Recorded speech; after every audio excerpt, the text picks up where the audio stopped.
आप थ्योरी से बहुत ज्यादा बोर हो चुके होंगे। आइए एक्सरसाइज स्टार्ट करते हैं। हर क्वेश्चन से रिलेटेड कॉन्सेप्ट अब हम उस क्वेश्चन के साथ ही डिस्कस करेंगे। This is third question of the exercise. आप सोच रहे होंगे कि मैंने क्वेश्चन नंबर 1 से स्टार्ट क्यों नहीं लिया। मैंने कोशिश की है कि क्वेश्चंस को कंसेप्चुअली अरेंज किया जाए और एक कॉन्सेप्ट में रहते हुए इजी टू डिफिकल्ट का ख्याल भी रखा है। तो आइए ये क्वेश्चन डिस्कस करते हैं। Statement is express the perimeter P of a square as a function of its area A। इस क्वेश्चन को समझने के लिए हम इन तीन टर्म्स को डिफाइन करेंगे। First one is square, next perimeter and then area. What is a square? Square किसे कहते हैं? जी, अगर आप ये सोच रहे हैं कि एक ऐसी फोर साइडेड शेप जिसकी चारों साइड्स इक्वल हों, तो मैं कहता हूं कि आपकी डेफिनेशन नामुकम्मल है, आपका कॉन्सेप्ट नामुकम्मल है। इस कॉन्सेप्ट में एंगल्स भी शामिल कीजिए। जी, अब आप समझ गए होंगे, एक ऐसी फोर साइडेड शेप जिसकी चारों साइड्स भी इक्वल हों और चारों एंगल्स 90 डिग्रीज हों। तो चलिए मैं आपको बहुत सिंपल डेफिनेशन देता हूं। An equilateral and equiangular quadrilateral is a square। Quadrilateral से मुराद four sided shape, equiangular equal angles, equilateral equal sides, यानी ऐसी फोर साइडेड शेप जिसके चारों एंगल्स भी इक्वल हों और चारों साइड्स भी इक्वल हों। यहां पर क्वाड के मतलब फोर लिया जाएगा। This is shape of the square. इसकी चारों साइड्स इक्वल और चारों एंगल्स भी इक्वल। यहां पर चूंकि ये क्वाड्रिलेटरल है, क्वाड्रिलेटरल के एंगल्स का सम 360 डिग्रीज होता है, सो ये चारों एंगल्स 90 डिग्रीज के इक्वल होंगे। अब बात करते हैं पेरीमीटर की। पेरीमीटर से क्या मुराद है? मैं पेरीमीटर ऑफ स्क्वायर की बात नहीं कर रहा हूं। जनरल मीनिंग ऑफ पेरीमीटर, जी, length of the boundary of any closed shape. चलें प्रॉपर डेफिनेशन देता हूं आपको। Length of the boundary of a two dimensional closed shape. किसी टू डायमेंशनल क्लोज्ड शेप की बाउंड्री की लेंथ को हम पेरीमीटर कहते हैं। अगर बात की जाए स्क्वायर की, तो आप किसी एक पॉइंट से स्टार्ट लें और आप अपना सफर शुरू करें। आप इसकी बाउंड्री के गिर्द चक्कर काटें। जो टोटल डिस्टेंस आप कवर करेंगे, that will be the perimeter of this square. अब बात करते हैं एरिया की। एरिया से क्या मुराद है? अगेन एरिया ऑफ स्क्वायर नहीं पूछ रहा हूं, जनरल सेंस में एरिया की बात कर रहा हूं। आपके जहन में बहुत सारे डिफरेंट मीनिंग्स आ रहे होंगे एरिया के। मैं आपको एक सिंपल डेफिनेशन देता हूं, आप बहुत आसानी से समझ जाएंगे। The amount of space bounded by a two dimensional closed shape.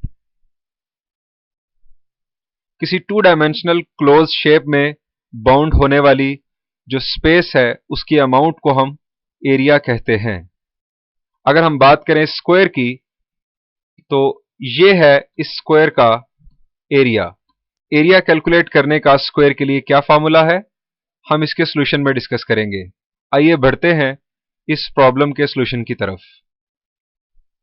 This is square. Now इसकी स्टेटमेंट को अंडरस्टैंड करते हैं। Express the perimeter P of a square as a function of its area A। हमें perimeter P को as a function of area A show करना है। चलें हम लेट करते हैं साइड ऑफ द स्क्वायर को x के इक्वल और पेरीमीटर और एरिया फाइंड आउट करते हैं। Let length and width of square is equal to x, जैसा कि आप डायग्राम में देख रहे हैं। इसका पेरीमीटर, जी हम पेरीमीटर डिस्कस कर चुके। Perimeter is length of the sides, length of the boundary. So इसका पेरीमीटर होगा इन चारों साइड्स का sum, that is x plus x plus x plus x। It will be 4x। अब बात करते हैं एरिया की। एरिया के लिए फॉर्मूला आपने रिकॉल कर लिया जी। स्क्वायर के लिए एरिया का formula length into width.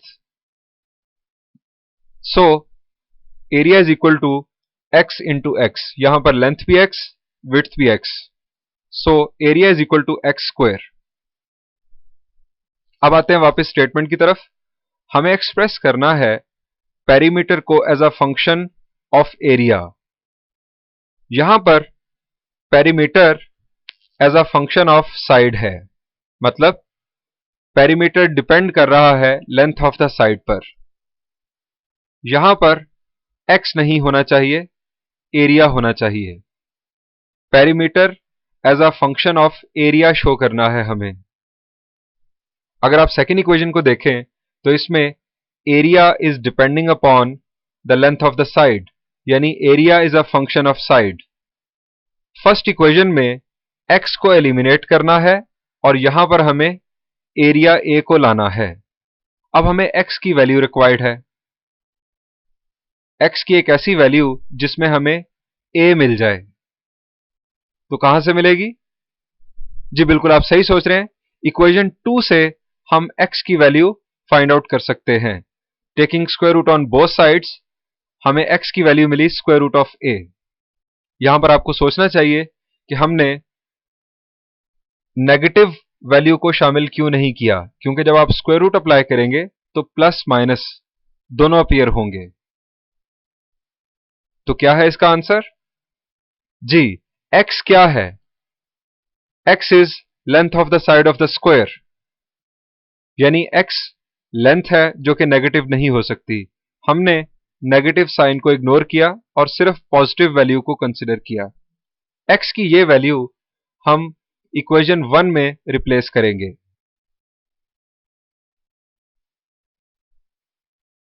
p is equal to 4 square root of a shows perimeter p of a square as a function of its area a। आप फर्स्ट इक्वेशन को दोबारा देखिए। यहां पर perimeter was depending upon the length of the side, perimeter was function of the side, लेकिन हमने इस x को रिमूव किया और यहां पर हम लेके आए स्क्वायर रूट ऑफ a, यानी perimeter now depending upon length, now perimeter is depending upon area, यानी perimeter is a function of area now. अगर हमें कहा जाता area as a function of perimeter लिखें तो फिर हम क्या करते? आई रिपीट, अगर हमें कहा जाता area as a function of perimeter लिखें तो हम क्या करते? इक्वेशन 2 में area as a function of side लिखा हुआ है। हमें area as a function of perimeter लिखना होता तो हम यहां पर x को रिमूव करते और x की जगह पर p को लेके आते। अब x की वैल्यू कैसे फाइंड आउट करते? जी आप बिल्कुल सही सोच रहे होंगे।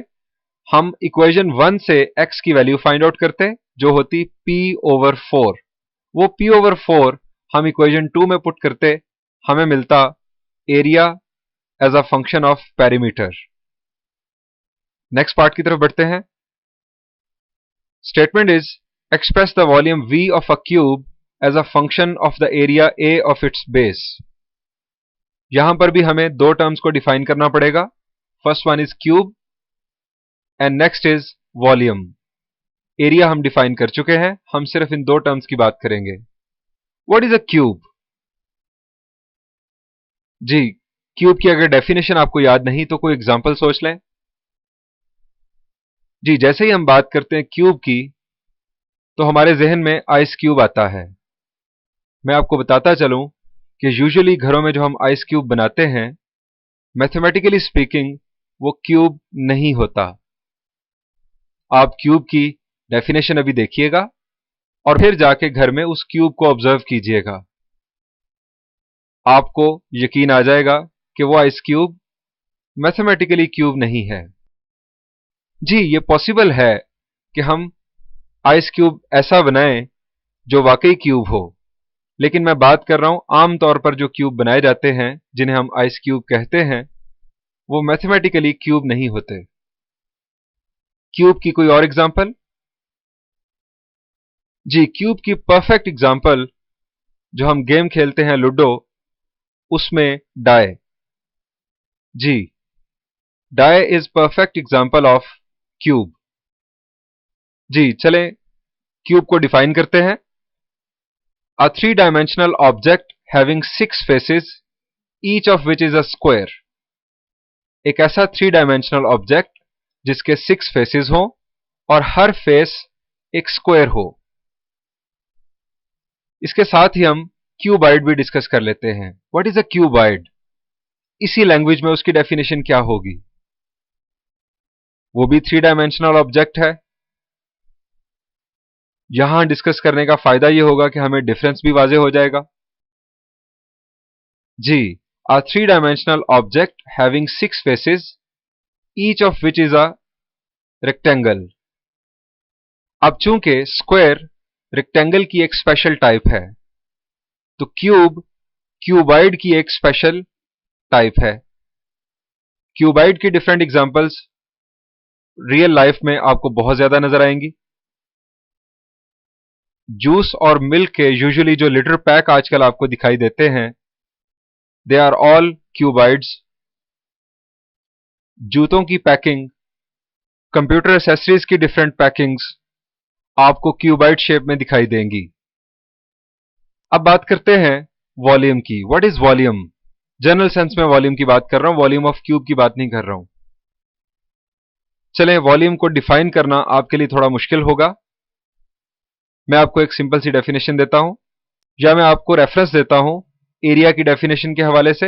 एरिया को हमने डिफाइन किया, amount of space bounded by two dimensional close shape. तो वॉल्यूम की, जी, इसी लैंग्वेज में the amount of space bounded by a three dimensional shape और ऑब्जेक्ट। वॉल्यूम ऑफ क्यूब का फॉर्मूला रिकॉल कर लीजिए, सॉल्यूशन में हम बात करेंगे। आइए सॉल्यूशन की तरफ बढ़ते हैं। This is shape of the cube. Now we will solve it. यह है क्यूब। क्यूब का हर फेस चूंकि एक स्क्वायर है, सो हर साइड, हर एज जो होगा उसकी लेंथ इक्वल होगी। हम उसको लेट करते हैं x। Let length, width and height of cube be x। अब बात करेंगे वॉल्यूम ऑफ क्यूब की। वॉल्यूम ऑफ क्यूब का फॉर्मूला क्या है? जी बिल्कुल, length into width into height. So length, width और हाइट चूंकि x है, v is equal to x cube is volume of the cube. हमें नेक्स्ट चाहिए area a of its base. इस क्यूब की बेस क्या होगी? जी, हम किसी भी फेस को बेस कंसीडर कर सकते हैं। कोई भी फेस चूंकि एक स्क्वायर है, so area of the square will be considered as area of its base. और एरिया ऑफ स्क्वायर क्या है? Length into width, that is x into x. So a is equal to x square is area of base. हमें करना क्या है? हमें volume v को as a function of area a लिखना है। Volume is a function of side now, area is also a function of side. हमें volume के फॉर्मूला में लेंथ ऑफ द साइड को हटाना है और यहां पर एरिया को लाना है, क्योंकि इक्वेशन 1 में वॉल्यूम डिपेंड कर रहा है लेंथ ऑफ द साइड पर। हमें वॉल्यूम को डिपेंड करवाना है एरिया पर डायरेक्टली, यानी x को एलिमिनेट करना है और एरिया को लाना है, a को लाना है। अब x की वैल्यू हमें कहां से मिलेगी? x की ऐसी वैल्यू जिसमें a शामिल हो। जी, इक्वेशन 2 से taking square root on both sides we will have x is equal to square root of a। ये वैल्यू हम पुट करेंगे इक्वेशन 1 में। इक्वेशन 1 में x की जगह पर square root of a put किया गया। सिंप्लीफाइड आंसर हमें मिला v is equal to a raised to the power 3 over 2. It shows volume v of a cube as a function of area a of its base. यहां पर volume depend कर रहा है area पर और ये एरिया बेस एरिया है। Again अगर आपसे पूछा जाए कि अगर हमें कहा जाता कि area as a function of volume लिखें तो हम क्या करते? Area as a function of volume, यहां पर area as a function of side given है।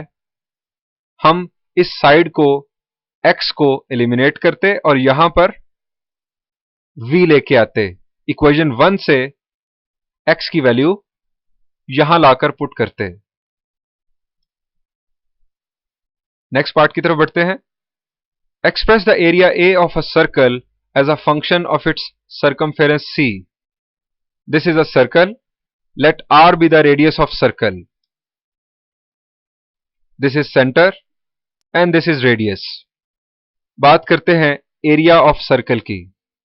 What is formula to find area of circle? जी आप फर्स्ट ईयर में और इनिशियल क्लासेस में पढ़ चुके हैं। जी बिल्कुल, area is equal to pi r square. What about circumference C? Circumference से मुराद क्या है वैसे? जी circumference is perimeter of circle.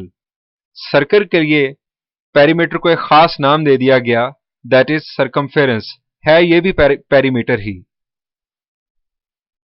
तो क्या है सर्कमफेरेंस सी का फॉर्मूला? जी बिल्कुल, C is equal to 2 pi r. This is the formula, C is equal to 2 pi r. अब हमें कहा गया है एक्सप्रेस करें एरिया को as a function of circumference C. हमारे पास है area as a function of radius, हमें as a function of circumference लिखना है। एरिया डिपेंड कर रहा है रेडियस पर, हमें इस आर को हटाना है, यहां पर सी को लाना है ताकि एरिया डिपेंड करे डायरेक्टली सर्कमफेरेंस पर। सो आर की वैल्यू हमें मिलेगी, जी बिल्कुल, इक्वेशन 2 से। क्या होगी आर की value? c over 2 pi. r is equal to c over 2 pi from equation 2. Putting in equation 1, यहां पर आप जानते हैं कि r था, r पर स्क्वायर था, वो स्क्वायर शिफ्ट हुआ यहां पर। अब इसकी सिंप्लीफिकेशन कुछ इस तरह से होगी, c square over 4 pi square. Denominator का पाई स्क्वायर इस पाई के साथ कैंसिल होगा तो डिनोमिनेटर में सिर्फ पाई रह जाएगा। हमारा फाइनल आंसर होगा a is equal to c square over 4 pi. It shows area a of a circle as a function of its circumference c. ये क्वेश्चन इस तरह से भी पूछा जा सकता था, express the circumference c of a circle as a function of its area a. अब आप समझ गए होंगे कि हमें इस सूरत में क्या करना होता। यहां पर इस क्वेश्चन का सॉल्यूशन एंड हुआ।